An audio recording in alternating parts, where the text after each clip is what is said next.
Este podcast pertenece a la red Podcast SN.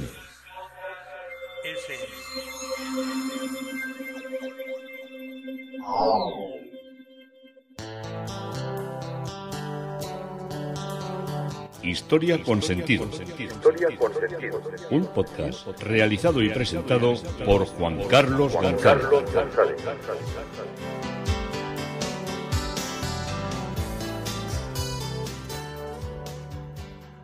Un saludo a cuantas personas se acercan a través de las redes sociales, de Facebook, de Twitter, de mi página web Historia con Sentido. Yo soy Juan Carlos González y un día más encantado de acercaros una parte de la historia.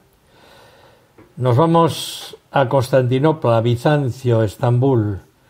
Vamos a arrancar hoy en el hipódromo de Constantinopla después de haber hecho un extenso recorrido por la Hagia Sofía, por Santa Sofía, que nos ha dejado absolutamente deslumbrados. Pero volvemos a Pasajes, donde estábamos hablando de Lafayette y de otras cosas. Cuando uno llega a Pasajes, lo que nota es el aroma, el olor de las cosas buenas, de los rodaballos que se están haciendo a la brasa, de besugos, de cazuelas de chipirones encebollados, de chuletones incluso, que se pueden comer muy buenos, de pasteles de cabracho, de todo tipo de marisco fresco, de cigalas y de bogavantes que se suben se guardan en el agua viva con una garrucha y se suben arriba a la caja y tú eliges el bogavante o la langosta que quieres que te preparen. Es toda una ensoñación del poder gastronómico de ese pueblo pequeño que tiene prácticamente una sola calle, pero donde hay también otro personaje que quedó seducido por la belleza de ese pueblo. Él fue el escritor Víctor Hugo. Y allí se conserva una casa museo, que es una casa típica de Pasajes, de Pasaya, con acceso directo a la bahía y construida en el siglo XVII, donde se alojó Víctor Hugo durante su estancia en Pasaya en el año 1843. Este es posterior a la partida de Lafayette. Se puede disfrutar de la esencia decimonónico de Pasaya que encandiló a Víctor Hugo a través de una exposición que hacen allí que se llama Víctor Hugo, un viaje a la memoria. Un merecido homenaje no solo por el valioso testimonio de dibujos y de escritos que nos legó, sino que a lo largo de la historia también ha dejado su huella rindiendo su tributo a este genial escritor. Desde las balconadas de sus 3 plantas se divisa la misma bahía que inspiró a Víctor Hugo en los escritos y grabados que realizó en su estancia aquí. Asombró y enamoró esta villa de una manera desmedida a Víctor Hugo. Hay que acercarse, hay que vivir esa historia tan romántica que emana de este pueblo.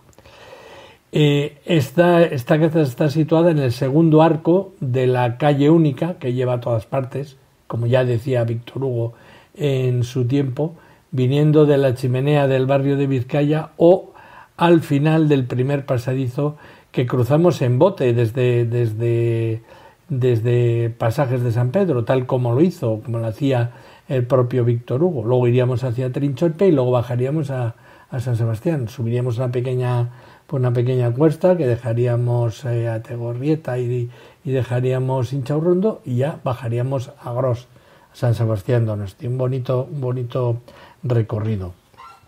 Y interesante es todas aquellas aventuras que estaba corriendo el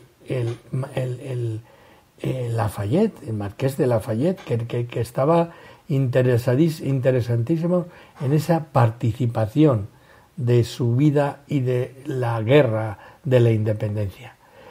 El embarque de Lafayette en Pasajes es del año 1777.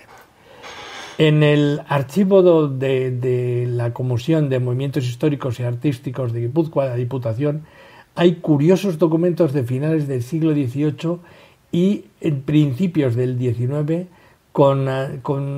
que guardan relación con los Estados Unidos, en guerra con Inglaterra y en particular con la historia del vecino puerto de Pasajes que figura en primera línea en dicho acontecimiento. Me refiero, como ya os lo he contado, al embarque en Pasajes para los Estados Unidos del famoso Marqués de Lafayette, el compañero y amigo de Washington.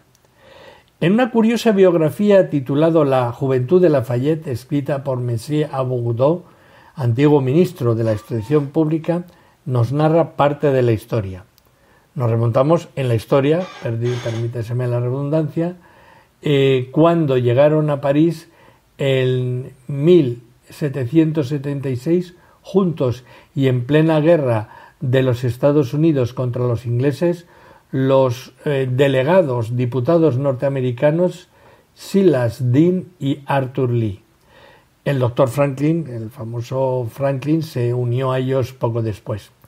Es reseñable que el comisionado Kruger solicitaba de Francia una intervención pacífica, mientras que Franklin, Deane y Lee la pedían una ayuda y una colaboración armada.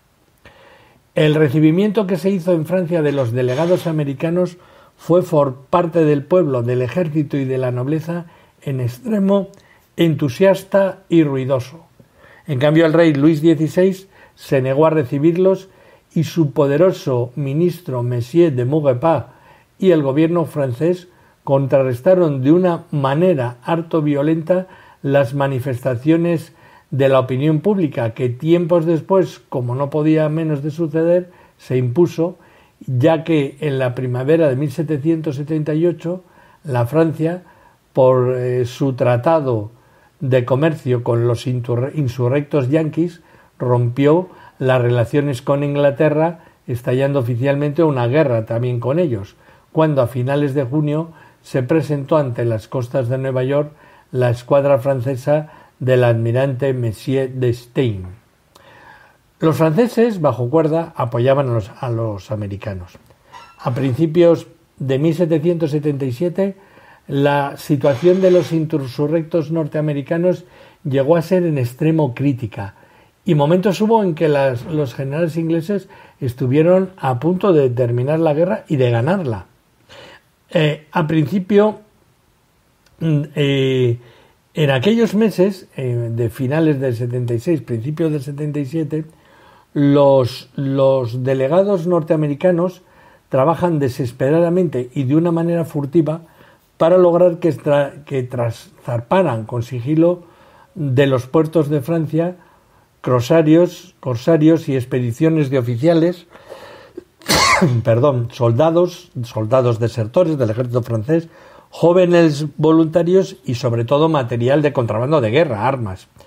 La oficialidad del ejército francés se insubordinó moralmente contra el gobierno, siendo uno de los más exaltados y entusiastas el joven capitán y gentilhombre Marqués de Lafayette, considerado como uno de los cortesanos más nobles y ricos del reino, y quien, con el ejemplo de pasar de las palabras a los hechos, provocó una verdadera revolución entre la juventud y la sociedad francesa, que se declaró abiertamente hostil a los ingleses sin ambajes y sin rodeos.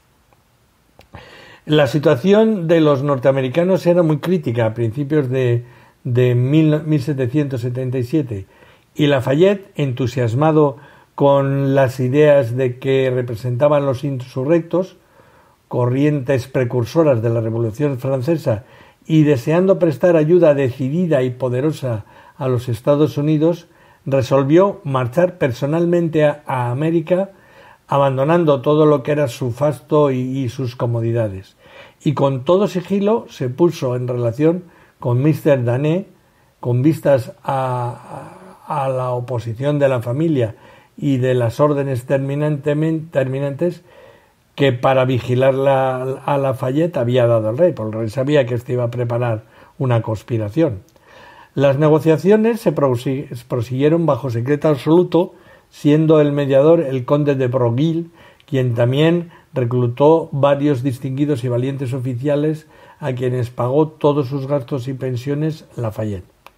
En Burdeos compró y equipó misteriosamente en corso, en contrabando, Lafayette un velero.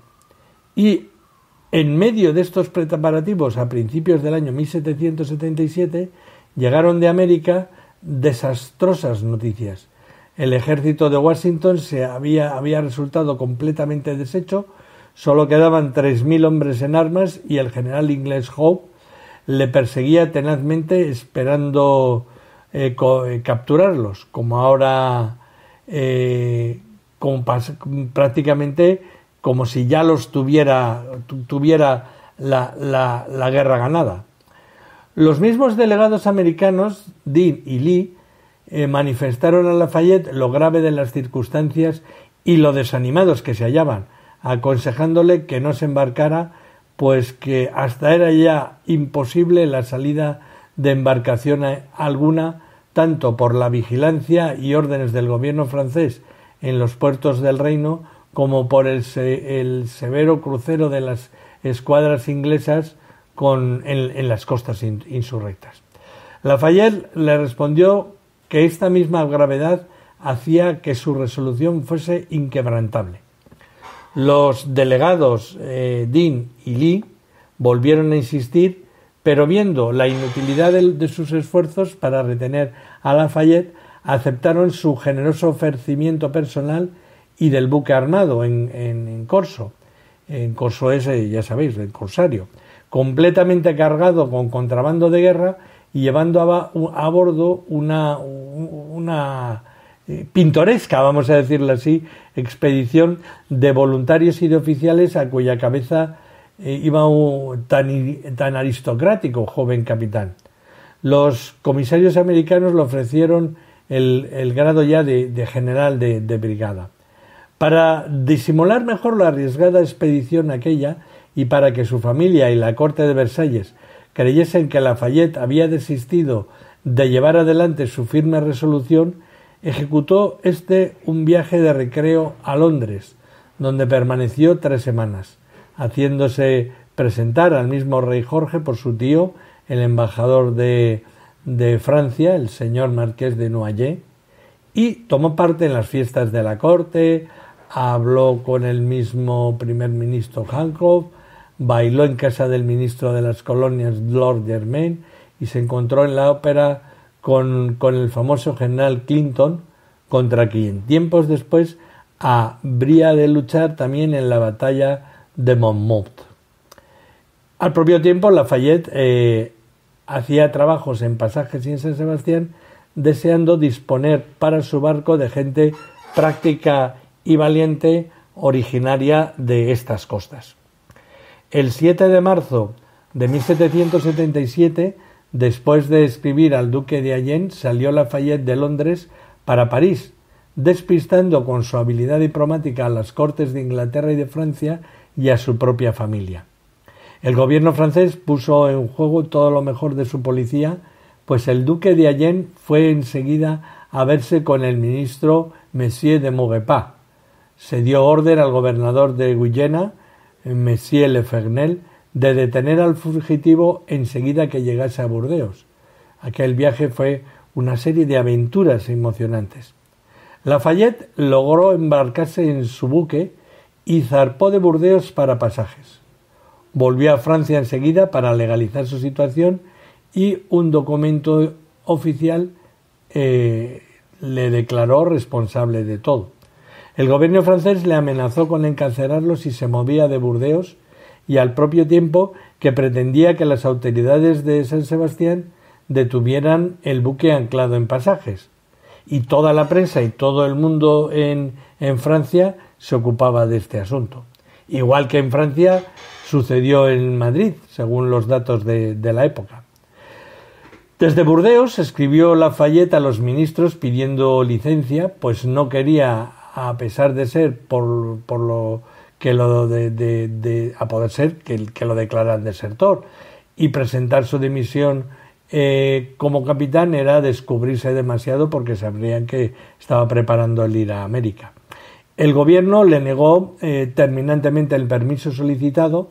Al propio tiempo su familia conseguía que el todopoderoso ministro Monsieur de Maurepas le enviara la orden de dirigirse a Aviñón, desde donde su padre político, el duque de Allen, y su tía, la condesa de Tessé, lo llevarían a Italia para distraerlo. Mientras tanto, el embajador inglés hacía por su parte una presión muy viva sobre el gabinete francés con respecto a Lafayette y a su barco de pasajes. Comprendió Lafayette el ridículo en que iba a quedar si abortaba el embarque y, sobre todo, si su buque, amenazado por las autoridades de San Sebastián, huía sin él o era detenido en pasajes. Pues hubiera resultado entonces ser un verdadero capitán araña. Prometió cuanto exigió de él en Burdeos al gobernador Monsieur de Fernel y hizo papel de dirigirse a Marsella en silla de postas, acompañado de un oficial llamado Monsieur de Monroy. A pocas horas de Burdeos se disfrazó de postillón, de empleado de los carros, y galopó delante del coche y por las solitarias landas hizo rumbo a Bayona. Mientras tanto, Monroy estuvo en Bayona haciendo diligencias acerca del buque anclado en pasajes. Lafayette permaneció escondido durante 3 horas en una cuadra.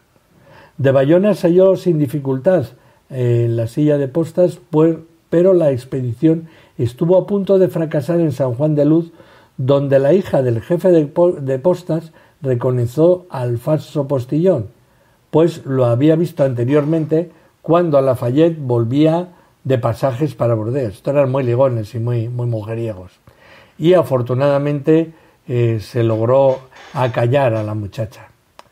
Por fin, el amigo legendario de Washington llegó a pasajes el 26 de abril de 1777, bautizó a su buque con el nombre de la Victoria, en recuerdo de Juan Sebastián Elcano, y el mismo día, sorteando las últimas dificultades y tras 6 meses de grandes esfuerzos y de toda clase de trabajos y de disgustos, zarpó del vecino puerto con rumbo al continente americano. Acto seguido, que el gobierno de Versalles se enteró de la salida de la Victoria, dio orden a las autoridades de las colonias francesas para que le detuvieran, recalase donde recalase, al propio tiempo que los cruceros ingleses vigilaban las costas de los Estados Unidos muy estrechamente para apresarlo. La Victoria era una embarcación muy fuerte y su artillado solo tenía 2 cañones. La travesía fue muy accidentada. El capitán quiso recalar en posesiones francesas, pero a ello se negó terminantemente Lafayette y, de acuerdo con un marino holandés llamado Bourdeau, amenazó con hacer saltar la Santa Bárbara, pues sabía que en las colonias francesas le cogerían preso. A 40 leguas de la costa de los Estados Unidos divisaron un velero que se dirigía hacia la parte a favor de los insurrectos de Boston, como entonces se les llamaba. No obstante, repetimos, la desgraciadamente magna influencia que en el transcurso de tiempo han tenido todas estas aventuras que son verdaderamente novelescas, que no se han contado demasiado de la historia del barco La Victoria desde pasajes. Resulta que este acontecimiento es siempre tan popular y estudiado tanto en España como en Estados Unidos, en Europa más que en España, y donde los nombres de pasajes y de Donostia se citan con frecuencia en casi todo, por no decir en todo, ignorando muchas veces que hay más cosas aparte de San Sebastián y de pasajes. Esta fue la ruta, fue la huida y fue esa gran aventura que desde pasajes está allí reflejada en esa placa que recuerda la partida de Lafayette rumbo a la conquista, a la independencia de los Estados Unidos. Me he extendido, pero quería rematar esta cuestión para que entendieseis todo lo que pasó. Nos habíamos quedado en el hipódromo. En el barrio de Sultanahmet se encuentra el antiguamente llamado hipódromo de Constantinopla, que fue el centro social y deportivo de la ciudad. Dentro de las actividades más populares se encontraban las carreras de carros, los cuales eran tirados por 2 o 4 caballos, y además de las carreras del hipódromo se utilizaba como escenario de bailarines, de músico y de circos de bestias, de fieras. En este lugar impactante se pueden apreciar distintos monumentos todavía. La columna de Constantino, construida por orden del emperador Constantino I, el Grande. Originariamente llegaba a medir 60 metros de alto, tallada en una sola pieza, y conmemora la declaración de la nueva capital del Imperio Romano.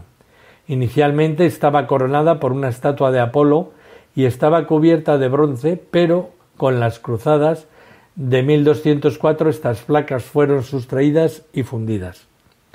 En 1799 sufrió un importante incendio dejándola marcas negras, por lo cual también se conocía como la columna quemada.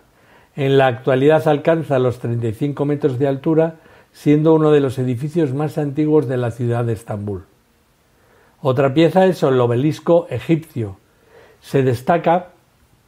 Este obelisco egipcio se destaca por ser el monumento más antiguo de Estambul. Su pedestal de mármol es del período bizantino y tiene representado varias escenas de la gloria del emperador, como por ejemplo la entrega de laureles al ganador de la carrera de carros. Sus 20 metros y su granito rosa lo destacan sobre cualquier otro obelisco. Otro monumento es la columna serpentina, de la que ya os he hablado algo cuando estuvimos viendo una pieza que estaba en el Museo Arqueológico. Es el segundo monumento más antiguo del hipódromo. En su origen decoraba el templo de Apolo de la ciudad de Delfos, en Grecia, y simboliza las victorias de las ciudades griegas sobre los persas. Fue transportado por Constantino el Grande en el año 324 y estaba decorada por 3 cabezas de serpientes hasta el siglo XVII. En la actualidad, como os he dicho, una de ellas es la que se encuentra en el Museo de Arqueología de Estambul. Otro monumento es la Fuente Alemana. Es el monumento más reciente, inaugurada en 1900, y fue un regalo del emperador alemán Guillermo II en conmemoración del segundo aniversario de su visita a la ciudad. Increíblemente fue construida en Alemania y transportada pieza por pieza a la ciudad de Estambul. Todas estas edificaciones, la verdad que es que son brillantes, son muy brillantes y muy deslumbrantes. Fijaros todos los personajes que pasaron por allí y quisieron dejar constancia. Bueno, en el año 200 después de Cristo, el emperador Septimio Severo reconstruyó la ciudad de Bizancio y realizó la obra del hipódromo. Pero en el año 324 el emperador Constantino el Grande optó por trasladar el gobierno de Roma a Bizancio, que esto fue el gran cambio. La ciudad se amplió en gran medida y se modificó el hipódromo, siendo esta renovación uno de los objetivos más importantes. Se convirtió en el centro de la diversión y ocio de las personas de la ciudad y en su época de máximo esplendor el hipódromo contaba con una longitud de 480 metros y un ancho de 120 metros donde podían entrar 60.000 personas. El Palacio Imperial fue construido al lado del hipódromo, desde donde el emperador podía dirigirse por medio de un pasaje interior y luego subir una escalera que lo llevaba al Palacio Imperial, desde donde podía ver las carreras y era aclamado por los presentes. Este deporte, comparado hoy, se parecería a lo que eran las carreras de automovilismo o algo así, y era muy popular. Cabe destacar que podían ser de un gran peligro para los aurigas, para los conductores y también para los caballos. Las carreras comenzaban cuando los magistrados daban la señal de comenzar el espectáculo con un trapo blanco llamado mapa. Los carros salían de su lugar de partida, pudiendo adelantar a sus oponentes para realizar 7 vueltas a la pista que tenía forma de U. Los aurigas conducían un cisio que era un carro ligero de 2 ruedas, vestían con túnicas de color del equipo que representaban, utilizando un casco de metal para su protección en el caso de que el carro llegase a volcar. Eran populares y llegaban a tener mucha fama. Uno de los más famosos fue Porfirio, a quien le realizaron estatuas en su honor en la línea central del hipódromo.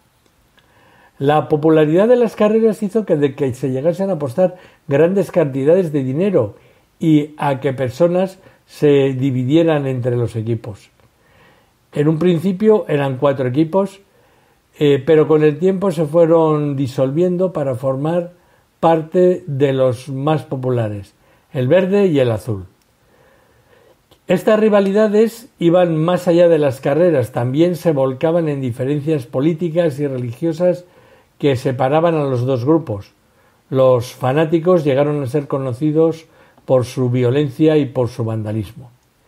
El hecho de mayor gravedad fue la revuelta de Nica en enero del año 532, la cual comenzó con una discusión entre rivales transformándose en una trifulca en el hipódromo, que luego se extendió por toda la ciudad destruyendo edificios públicos como la iglesia de Justiniano y parte de Santa Sofía y el Gran Palacio.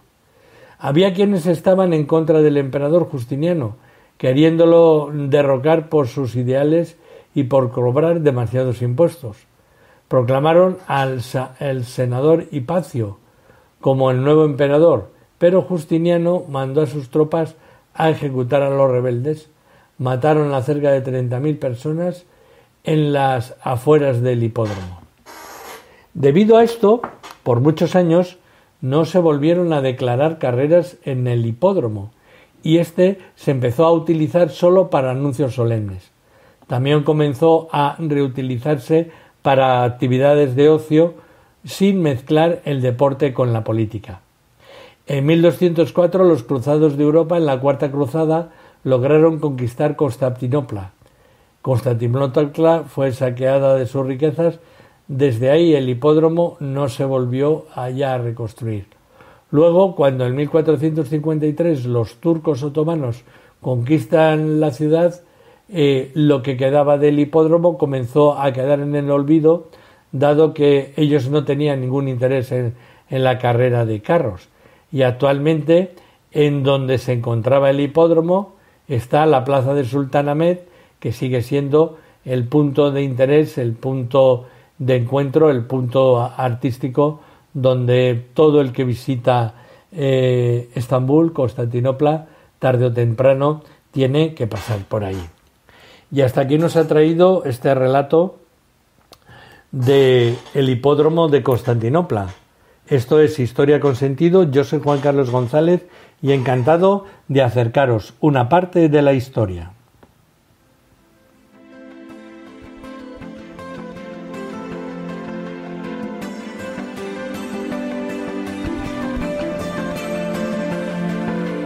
Hasta aquí un episodio más de Historia con Sentido.